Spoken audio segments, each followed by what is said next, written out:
Hello everyone, I am L-Ikera for you guys that do not know me. I am a life strategist and entrepreneur, definitely a multi-passionate person when it comes to business. I was just sitting here and I had a couple of minutes, so I figured I would film this highly requested video. Just some things that I do with my kids on how I teach them about money.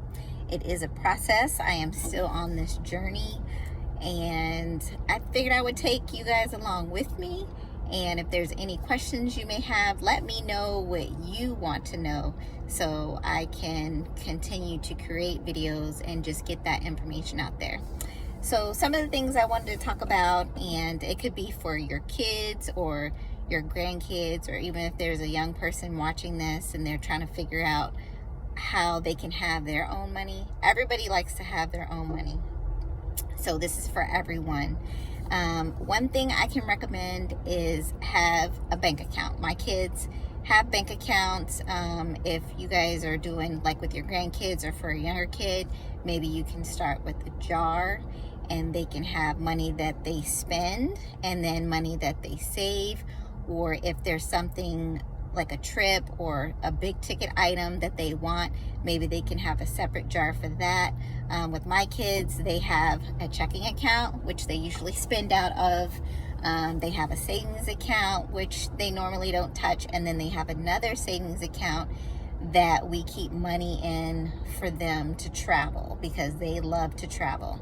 And you guys are probably thinking, well, where is this money going to come from? So, you know, when kids get money for Christmas or for birthdays, or if there's little things that they could do around the house. At my house, we have a thing called paid chores, and I will make a separate video about, you know, how I do their paid chore chart. I let them earn money doing things around the house. There's certain things I will not pay my kids for. It is entirely up to you, but their regular chores like cleaning their room, keeping their bathroom clean, washing dishes, and things like that, I don't pay my kids for. But if they're cutting the grass, pulling weeds, cleaning out the refrigerator, the list goes on and on. I can give you guys tips on things that you might want to pay your kids for around the house. I let them do things like that. My kids clean cars. Sometimes I'll have big projects in the yard that I need help with. I'll pay them for that. There's just different things that, you know, you just got to get a little creative when it comes to how can your kids earn money. Once they become of age and they can go and get their own job, you know, at 16, maybe they can work 1 or 2 days a week. You can also try to help your kids start a business if there's something that they're interested in doing. My youngest had an ice cream shop where she, you know, sold ice cream on Friday. There's just different things. I saw these little girls the other day. They had a lemonade stand and they were out there with their table and their drink and, you know, selling that. So there's definitely different ways they can make money. And when they start making that money, if they have their bank account, then they can separate it and make sure they only spend the money that's in their checking or in their spend account or in their spend jar, and then they can save the rest. The other thing is, try to find different opportunities to let your kids be independent with their money. So, for example, with my kids for the last couple of years, and, you know, like I said, we're still on this journey. We're trying to figure it out. Instead of me taking them school shopping, I give them a budget and school shopping money. So the first couple of years we did it, I gave them money, and then I told them, I will still buy your shoes and your backpack and your school supplies. You can buy your clothes. And then as the years went on, I was like, well, you know, I'll give you a little more money and then you guys can buy everything.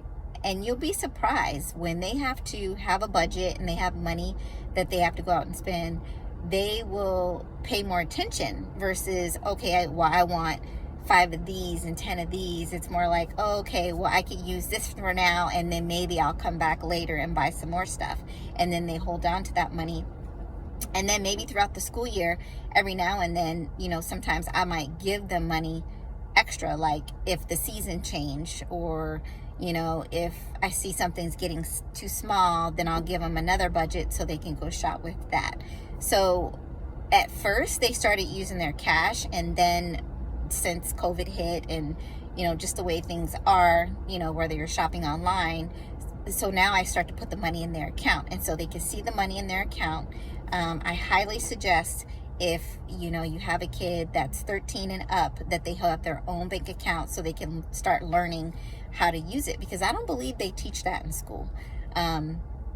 So anyway, I put their shopping money in their account, that way they can see it and keep track of it once they turn 13. I think you can get an account younger than 13. My kids did, but they didn't have access to actually seeing the money until they turn 13. But look into it, ask me questions about it, and hopefully you can get them going on that journey. And if they don't have that, like I said, they can have a jar or a separate envelope or some kind of system where they can have their money separated.